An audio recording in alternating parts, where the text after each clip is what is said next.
Ал армысың асыл ұлтым, Кенен Назарбаев атамыз айтыпты. Ат болатын құлынды жел басынан танисың, адал адам болар ұлынды жолдасынан танисың.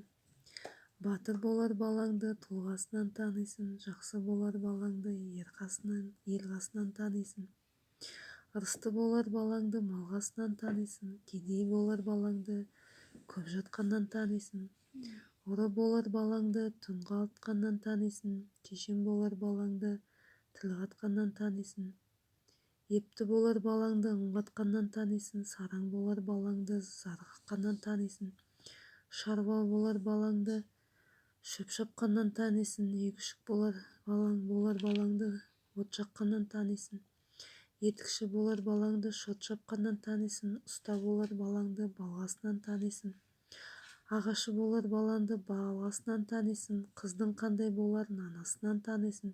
Қасын менен досынды қарасынан танисың, шебер болар қызынды бармағынан танисың, асыл менен жасықты салмағынан танисың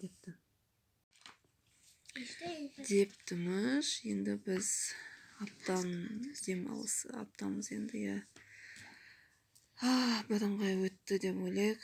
Әркім өз маңдайына жазғанын көрді. Енді демалысымыз қалай өтеді, демалыс күндеріміз қалай болады, соны бір қарап жіберейік. Демалыстарымыз қалай өтеді?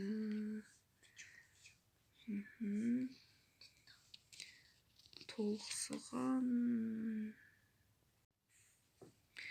көп нәрсеге қолдарыңыз жетіпті, әйтеуір баршылыққа басы қаптың аяғы тәтті болады екен.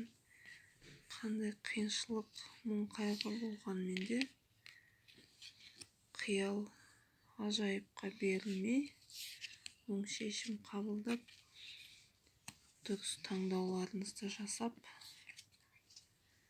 мынандай жаманшылықтармен ілесіп кетпей,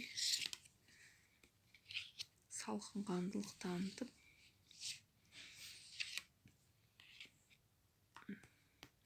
баршылыққа жетіңіздер. Бәрі өз қолдарыңызда. Тек адамдықтан, салқынқандылықпен адамдықтан кетіп қалмаңыздар.